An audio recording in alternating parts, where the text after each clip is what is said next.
But Kemuel, can you go ahead and share your thoughts on that strong and wrong doctrine that virtually all the One West camps use? Yeah, let me just clarify what it is first. The strong and wrong doctrine basically is, whenever you back a Hebrew Israelite into a corner, they don't humble themselves to admit that they're wrong. They'll never do that. Or you rarely find a Hebrew Israelite that says, you know what, hey man, I got to get back to you. I'm not really too learned on that. You know, I'll get back to you. They don't do that. They'll either start shouting at you, and so they win based upon the fact that they're louder than you, or they'll switch the topic. And so they'll bring up 1,000 other scriptures that you're not even talking about in order to distract from the original point that they really can't deal with. Or they'll do shout, switch the topic, or they'll just start talking about all sorts of random things. They do various things to avoid just dealing with the topic at hand. And that's basically what being strong and wrong is. And so it's just it's this arrogance that they just don't want to humble themselves to admit that they just don't know. And I've experienced that multiple times. Now, I mean, you might come across sometimes at camp that when you at the camp spot, they might say, you know what, bro, if you don't understand, just come down and let another brother go up. And if he's more seasoned in the doctrine, just let him go up. Sometimes they might tell you to do that. But generally speaking, if you don't understand something, even if the top, officers at the time don't understand something, they're never going to admit that in front of you. They're going to try to distract you, or they're just going to be loud and insult you and do these ad hominem attacks and this sort of stuff. So that's what, being strong and wrong is. And I'm sure anyone that has ever experienced a Hebrew Israelite, they can attest to that. The debate between vocab and Ashar the other day, that's a perfect example. That's strong and wrong. I mean, look at that guy. Yeah. Cursing for no reason.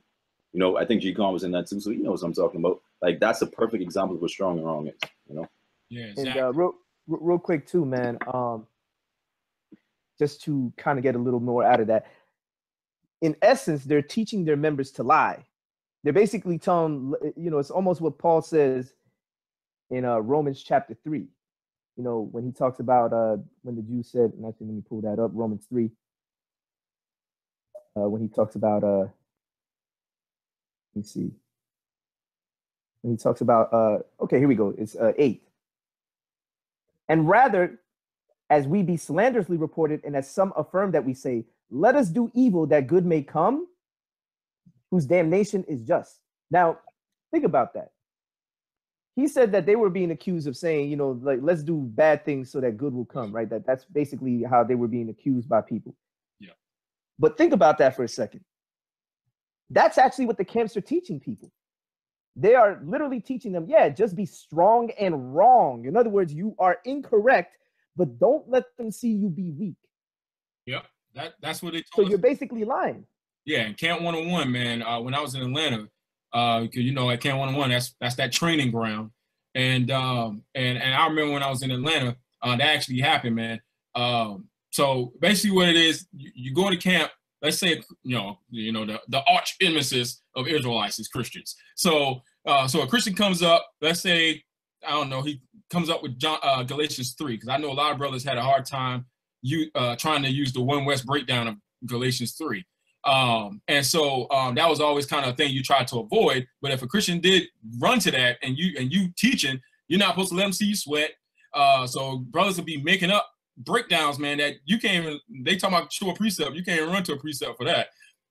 And the teacher was okay with that, with the loud, strong and wrong. A lot of times you see in the videos where a Christian might say something that, the guy can't trump or whatever, or backs him into a corner. And then they'll start this whole like harmonized yell thing where all the members start repeating the same thing over and over, loud, to drown the person out.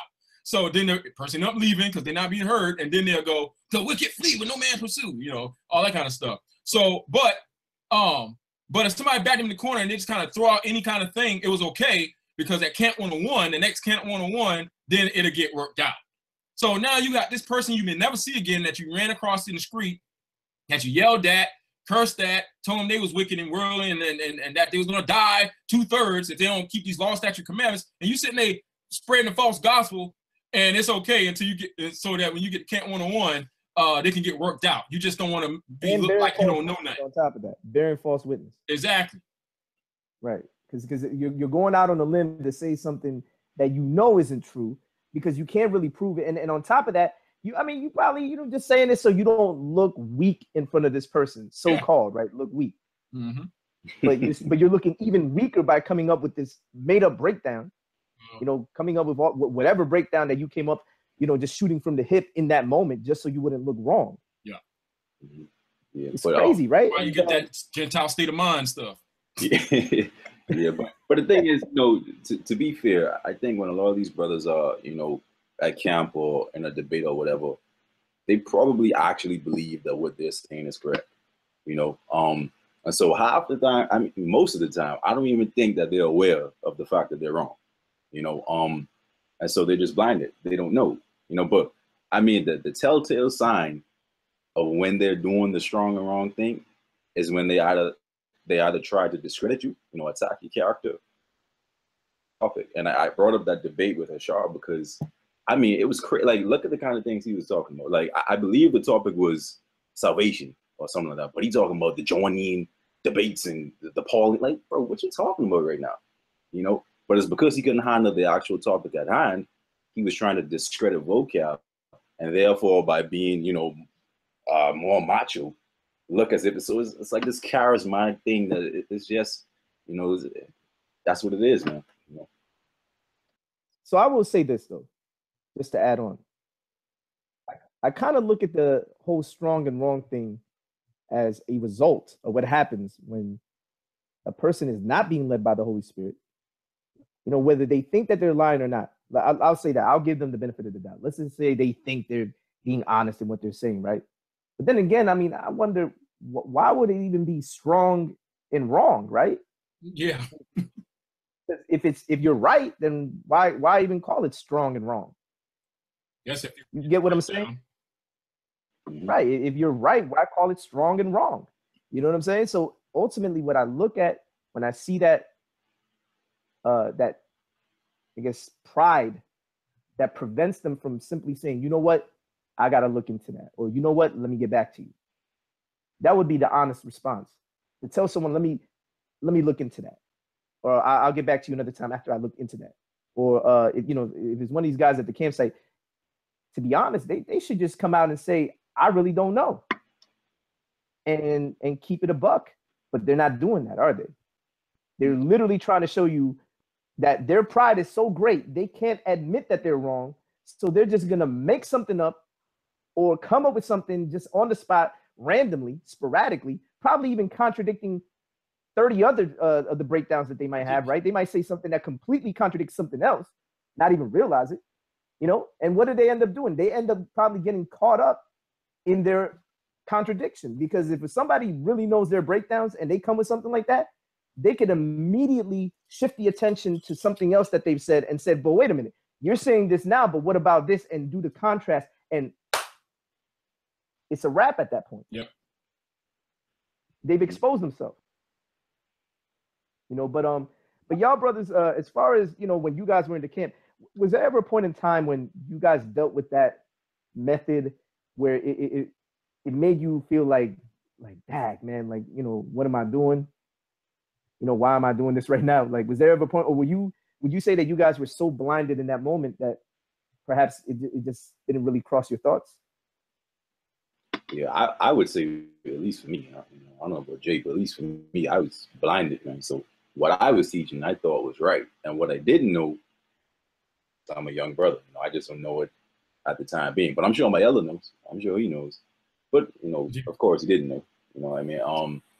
But yeah, that's just what I thought. So I was fully convinced that what I was teaching was right. Yeah.